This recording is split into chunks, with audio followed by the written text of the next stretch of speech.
เบิ่งรถข้ามน้ำพี่น้องเอ้ยเบิ่งรถจักรข้ามน้ำมาสิเขาลุยน้ำมาเลยพี่น้องเอ้ยชอบพี่น้องเอ้ยลุยน้ำข้ามมาเลยข้ามได้บ่เนาะตัวคนย่างดีเลยพี่น้องเอ้ยรถนี่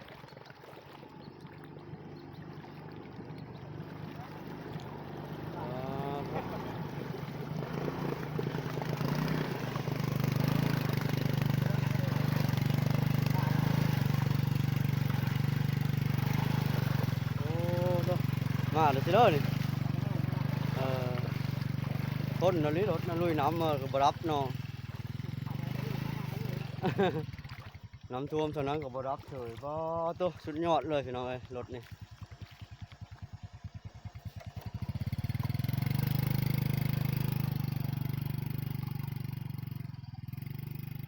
บางขั้นก็บ่ได้อันนั้นพี่น้องบ่ได้ใส่เหือพี่น้องลุยมาเลย